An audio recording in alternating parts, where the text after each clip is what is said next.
The final boss gave the signal to John Cena after winning the Elimination Chamber and beating down Cody Rhodes, who refused the final boss's offer.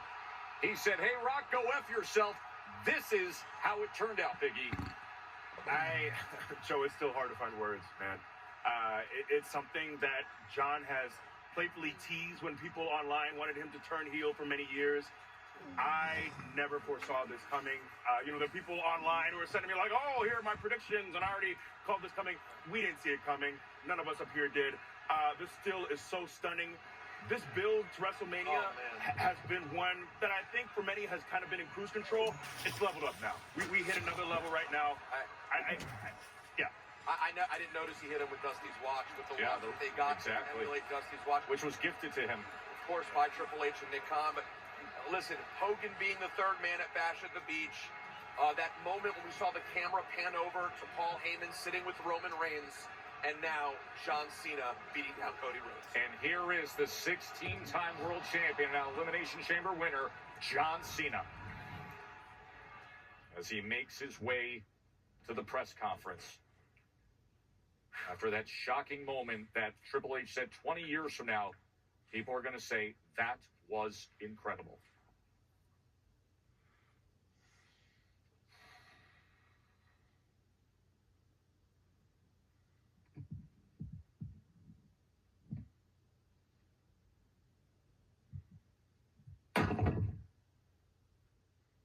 Drop and walk out. Welcome to WrestleMania season. John Cena, who the last time we had one of these major PLE post shows, sat there after Royal Rumble and talked about 23 years of loyal service, talked about an opportunity earned, of everything he did, of graciously saying, I pursue world title number 17 to own the record, not for me, but I will win 17 someday to shake the hand of the man who wins 18. Just turned on Cody Rhodes, beat him to a bloody pulp, did so in a fashion of brutality, and then walks into the post-press conference, picks up the mic, and mic drops and leaves. WrestleMania season just got a whole lot different. But as I said earlier, Joe Tess, he said what you just mentioned, but he also had a sense of entitlement when he sat at that podium. He earned it. He was going to get that main event spot no matter what. He put himself in the Elimination Chamber. Don't forget, everybody else competed, earned their way into the chamber. John Cena said, no, I deserve that. We probably should have seen that there was something different. Now, I don't think, Big E, we ever could have predicted what we saw tonight. This was a different level. Nah, absolutely not. Look, I'm going to be glued to Raw on Netflix. I need answers. And will he be there? Will he be on SmackDown? We got nothing. We thought we might get some tidbits here at the presser. We got this man sitting down and dropping the mic and walking away. And look, a lot of us sit here as grown men and women, and we talk about this industry. But I think of all the little John Cena fans, all the little kids at home who have the shirts. They must be devastated right now. I've heard from people. I have gotten texts from people already saying, my kids are freaking out. They could not believe it. By the way, these are kids, a lot of them, who already were upset earlier in the night when Jade Cargill took out Naomi. Yes. And then later in the night to see John Cena do this. And kind of say, though, I love John Cena. Listen, he's a bad man, and I don't know what's going on with him. But that mic drop, I frankly didn't want to hear him speculate. I didn't want to hear him explain. That is exactly what I wanted from John Cena. Unreal. Let's reset things just a bit here as we are on the heels of, and keep this in mind, speaking of on the heels, I mean, that scene right there where they're standing over him with his foot on top of the champion's head. The results tonight. John Cena wins the men's elimination chamber. We had a wonderful visit with Bianca Belair. She is headed to face either Rhea Ripley or Io Sky for the World Championship. Kevin Owens and Sami Zayn in their unsanctioned match crossed a line that few ever recover from. And then we had Tiffany and Trish, obviously a wonderful reception for the Hall of Famer here in Toronto for Trish coming up with a victory against Nia Jax. and Candice LeRae. But I want to get back to what is going to be the headline. What is going to be a headline that will be talked about a year from now, 5 years from now, 10 years from now, of what Triple H said heading into this PLE would be an industry-altering night. It was. It's historic. It's a historic night, one that we'll remember for decades to come. We talk about some of the greatest, most memorable heel turns of all time, some of the most unexpected moments of all time in this industry. We'll talk about tonight. Remember Bobby Heenan? But whose side is he on? Hogan becoming the third man. That's, I don't want to overstate it, but seeing John Cena after all years finally doing this, it is that big to me, guys. It is. And it happened after the Elimination Chamber, that moment when The Rock, Dwayne Johnson, came out to this crowd here in Toronto and said, the moment has arrived. He turned to Cody and said, you will embrace me, and I will embrace you as my champion. And with tequila in hand. Oh, that's that Terramana, baby. The Terramana in hand. The man who was looking for the answer and said the American Nightmare will live forever. But if your answer is no, then tonight the dream dies. He gave the signal, and it died. And with that blood-smeared weight belt in hand, here is Dwayne "The Rock" Johnson, the final boss. Well, that was a fun night. Yeah. Hey, everybody. Am I picking? I'm happy to pick. Sure. Ladies first. We have him right here, second row, left-hand side. Denise Salcedo, Instinct Culture. So I'm going to start off with the big moment that just closed out the show. A historic moment, leaving so many fans completely shocked. From your point of view, being in there in the ring as this unfolded, talk to us about how you felt in the moment and coming out of it, of course, and seeing this different side of John Cena. It was an amazing moment. Lisa, is it? Sorry. Oh, Denise, sorry. Too much tequila.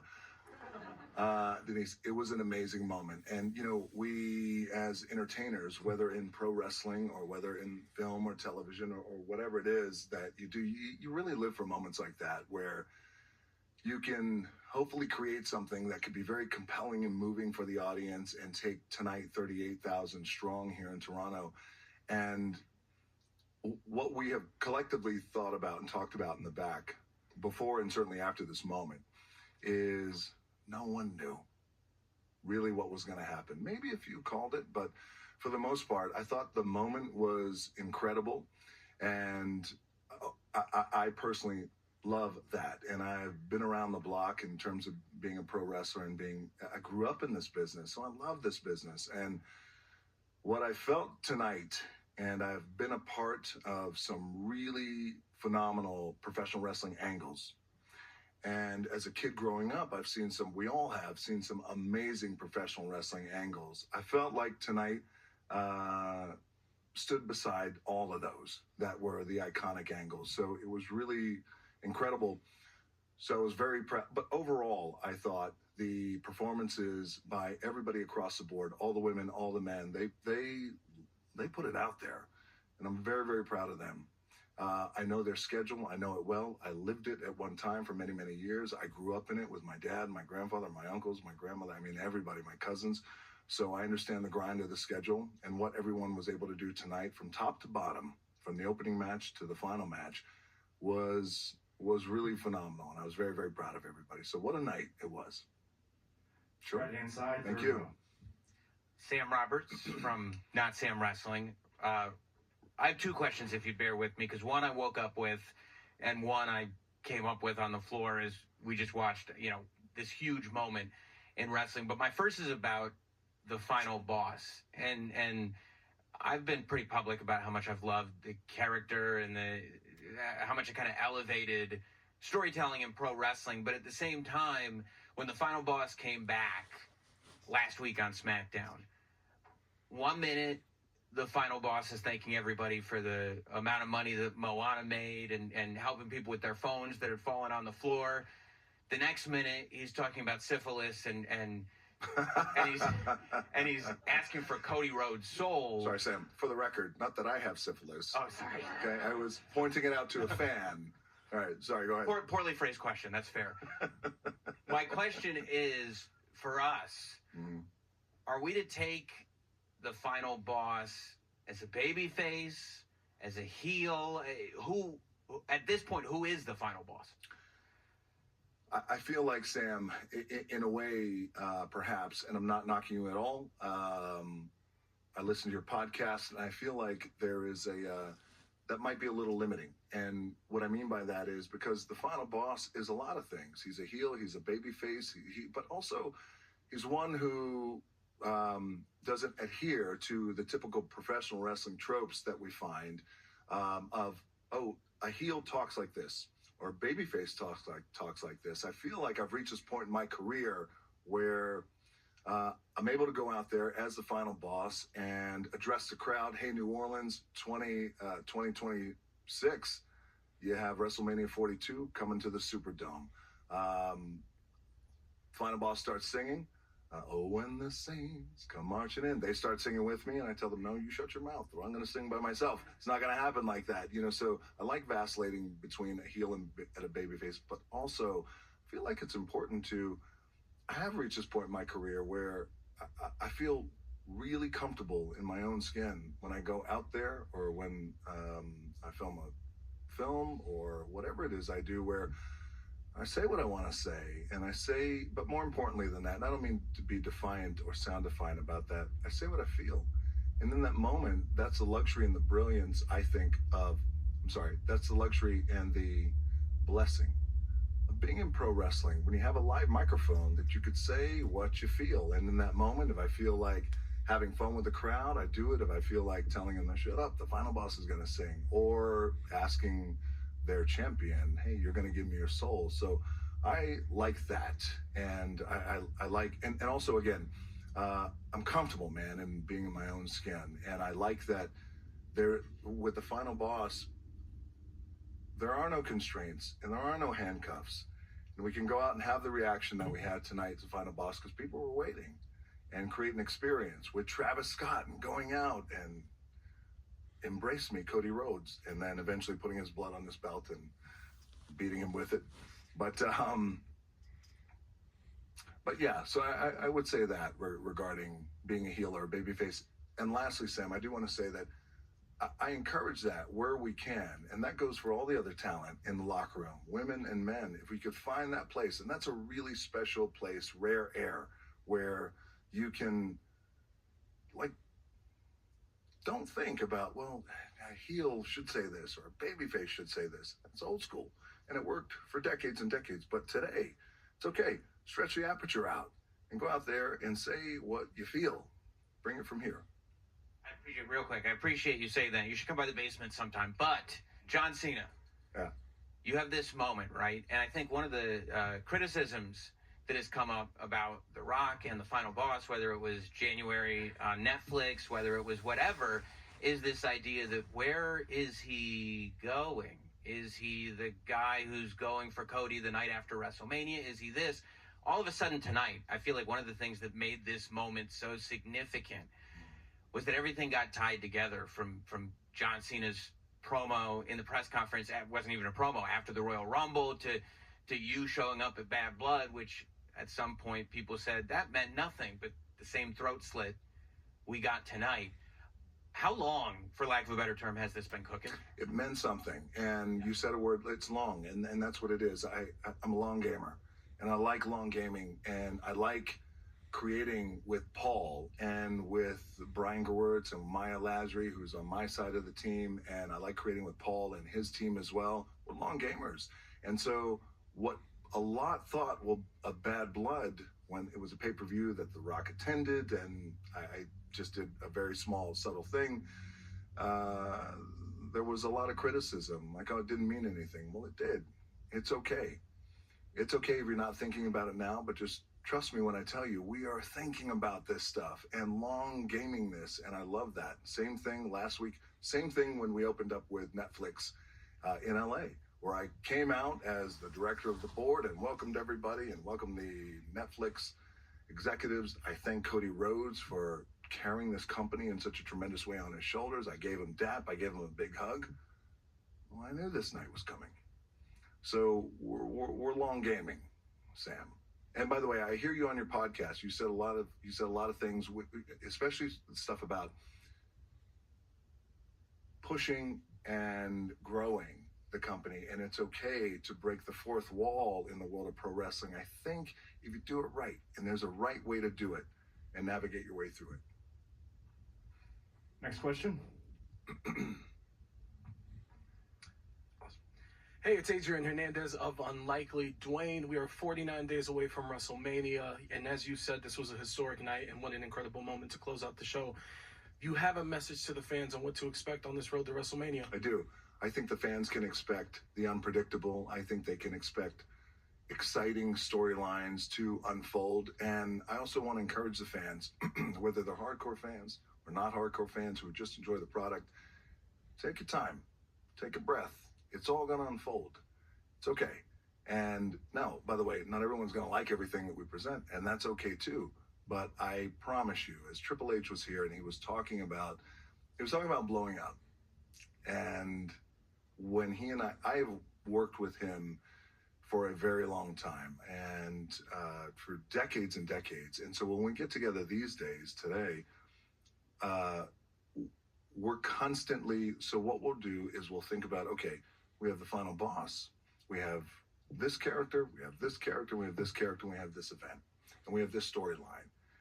Let's start with the thing that's coming up next, but then let's push ourselves to 8 months from now, 6 months from now, and let's see where we go. So the reason why I share that with you is because what we often do, and that's the fun part about Triple H and I getting together, is we'll take something and take an idea, and it sounds good. Hey, this sounds good. I think we're going to do this tonight, or let's do this at the up-and-coming PLE. And then we'll go, you know what?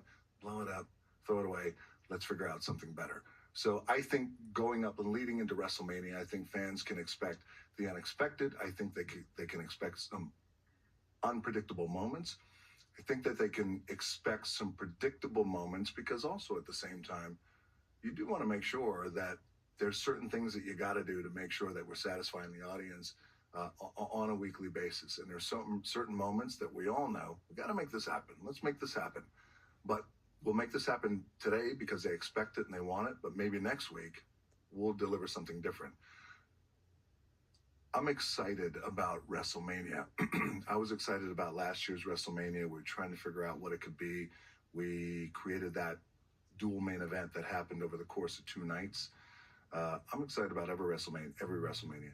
This one is different. This one is unique, and I can't wait. Thank you. Third row, right-hand side. Raj Prashad from Uprock Sports. Hey, man.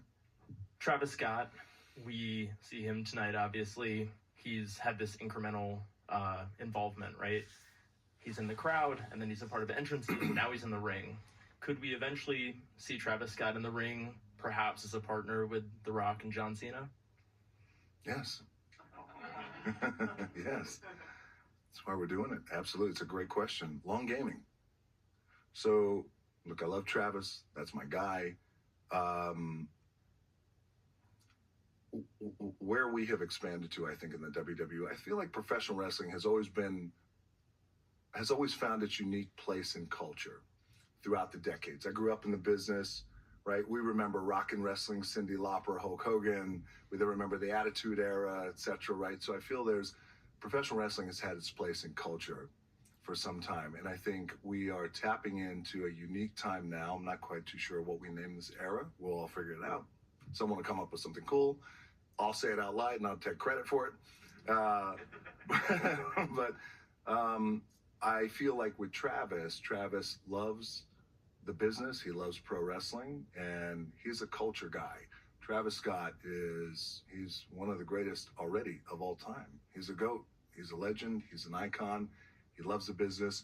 So we get guys and girls like that who want to come in and who are already tapping into culture and disrupting culture in their own cool way. They want to come in. They want to have fun at the show. Maybe they want to sit. Maybe they want to enjoy. Maybe they want to be on camera. We're here. We're supporting. But then some want to get involved.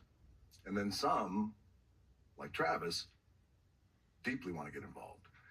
And that's what you saw tonight, was this, we have this opportunity to create this big moment in pro wrestling that is arguably one of the biggest, maybe the biggest some fans' words, not mine, tonight.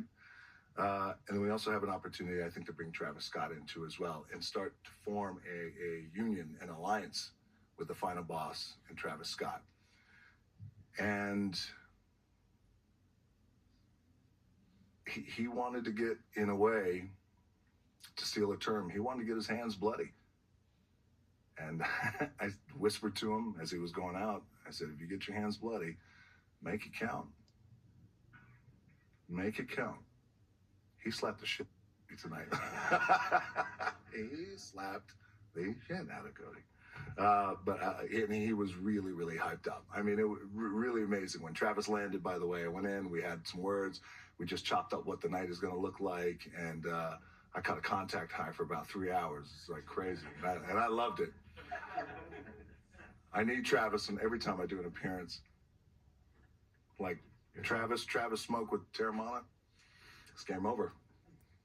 We have time for one last question. What? That's it? That's what they're telling me. Let's do 2 more. All right, 2 more. Hello, Mona Nawas, after one Mona. It looks like you have it out for Cody. First you put blood on a belt for Mama Rhodes. Now you have something with his father. So were you the influence, and was it the master plan all along for John Cena to sell his soul to you?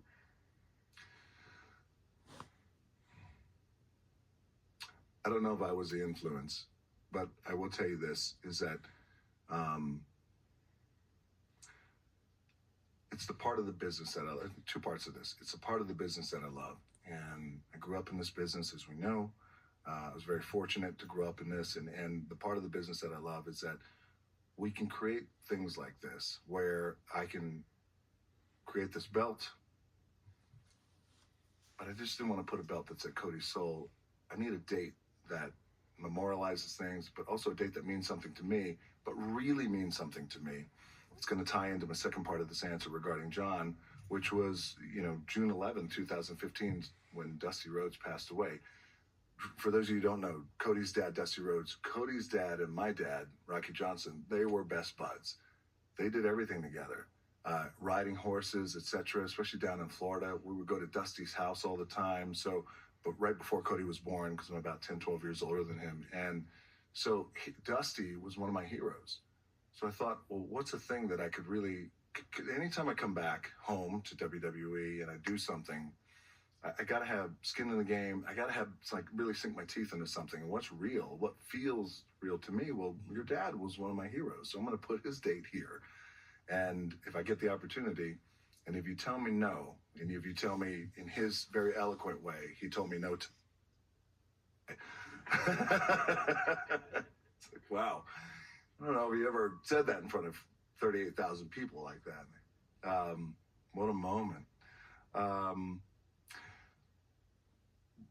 But as I was saying, it's the most fun part. It's the part about our business that we love, in creating moments.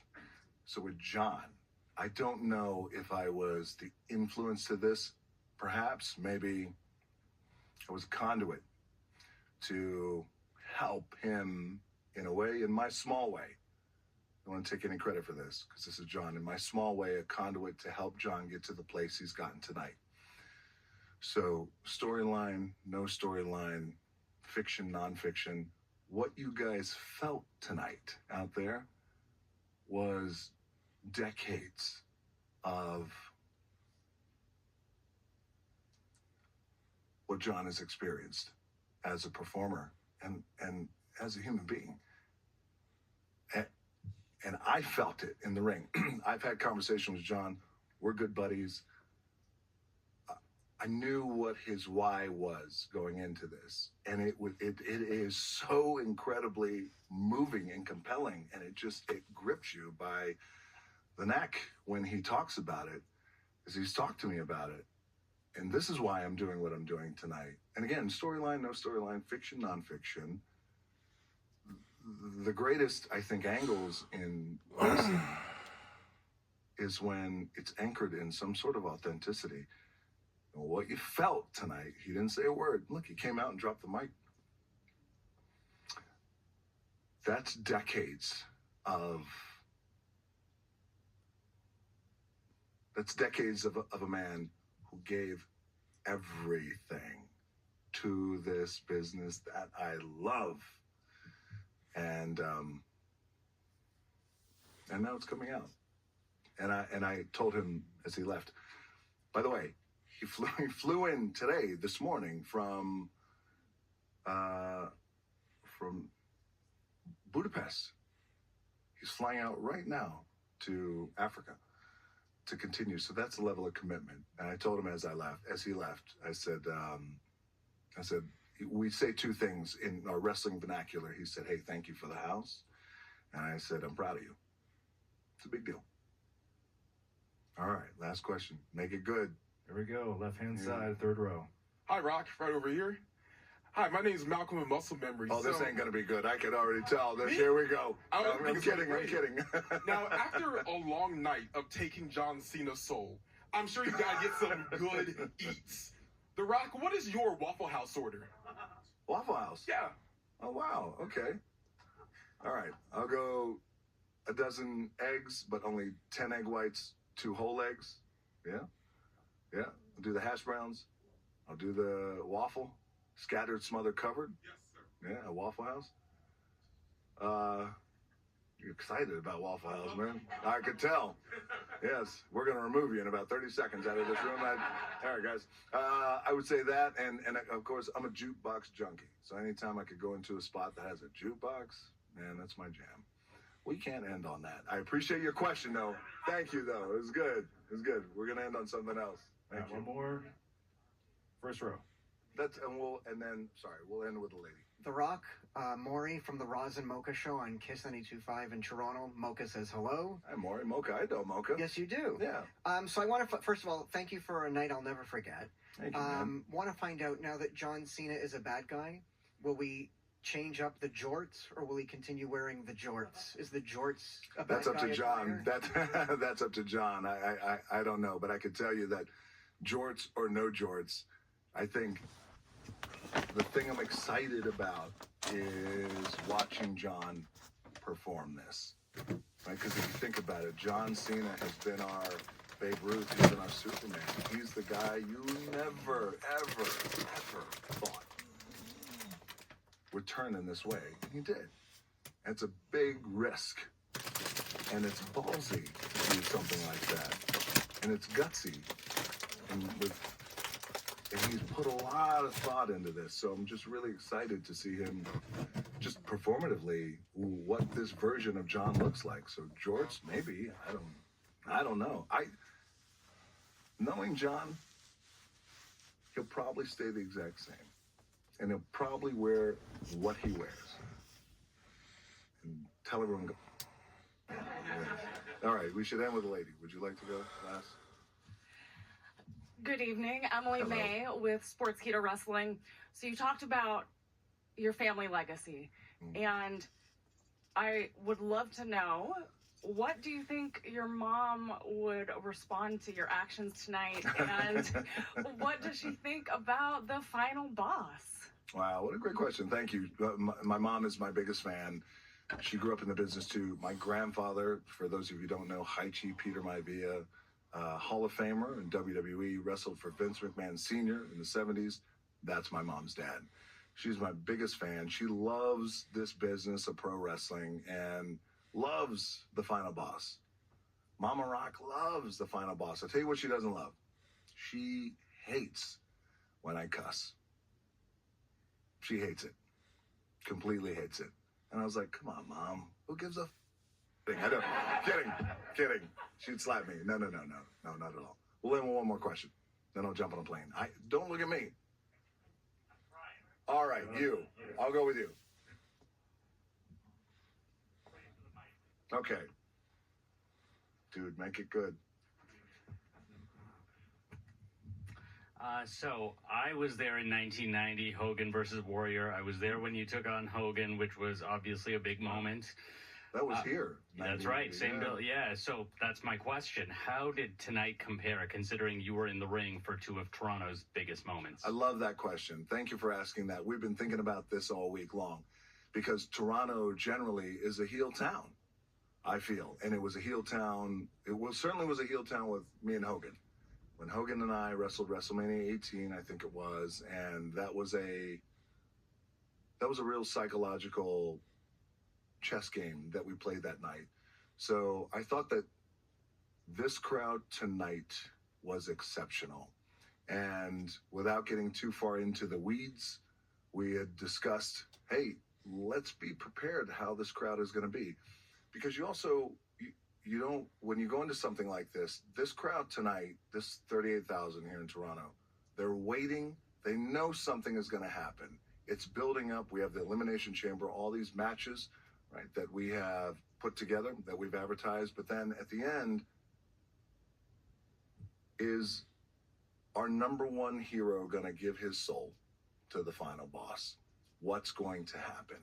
And so we had all collectively discussed, let's be prepared. If the crowd goes this way,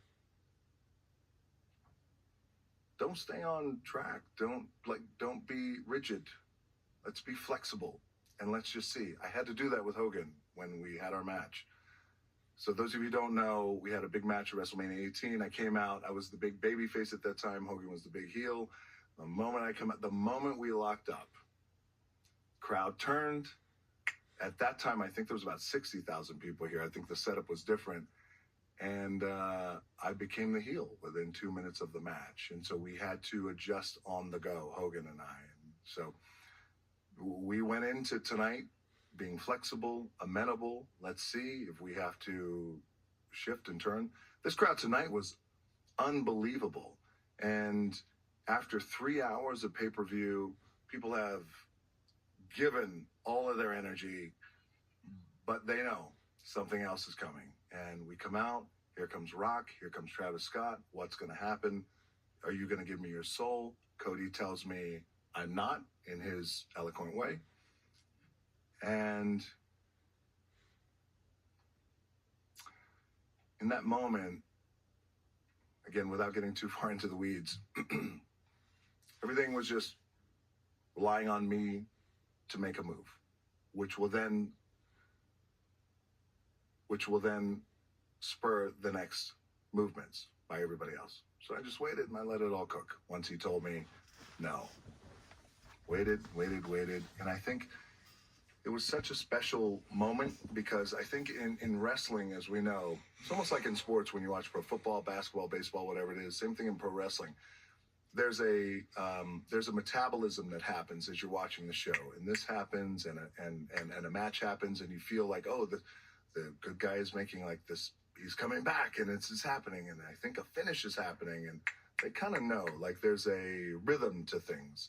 And I think in this case, when he told me, excuse my language, go fuck off, and I paused and waited and waited and waited and waited. I wasn't going to move. And then finally, when I did make a little bit of a move, John came over, he gave him his hug. I got to tell you, I've been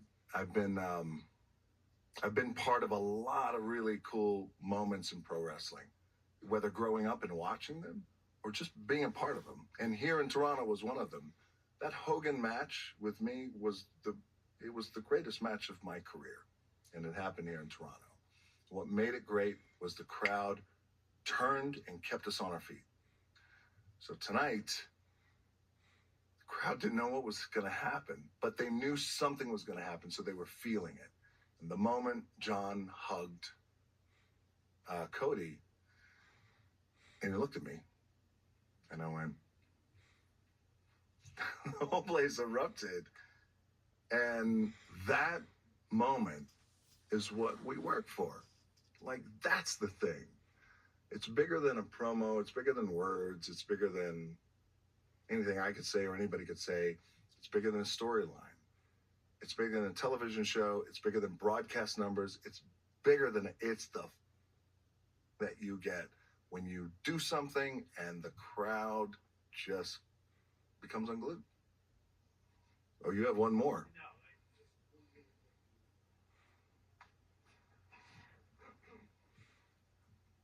Two things. I didn't say my outlet before, so merch shop for TMS. Great, yeah.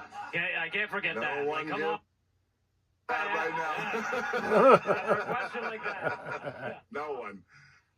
But my final thing was, did you learn anything from that Hogan thing that you applied when you had the moment tonight? I did. What a great question. I learned to always be open, and I learned to be flexible in the moment. Because often when a crowd turns on you and there's 60,000 people that turns and you don't expect it, I think naturally human instinct is and behavior is to tighten up. No. Stay on our path. I work as a babyface. Hogan, you work as a heel. We have to stay on the path. In that moment, I was very happy that we both kind of knew what we had to do. So the lesson in that was you just never know. You think you know, but you just never know. And when you go out in front of a live audience, whether there's 38,000 people like tonight in Toronto, or whether there's 3,800 or 380, you never know. So be open and be flexible. And ultimately, remember that the bottom line is you want to send everybody home happy. Send them home happy. So a lot of times that requires you to change your ways in the moment. All right, I got to catch a flight. I'm sorry. Thank you guys so much for tonight. I appreciate it. What's up, Chris? All right. Thank you. That is Dwayne "The Rock"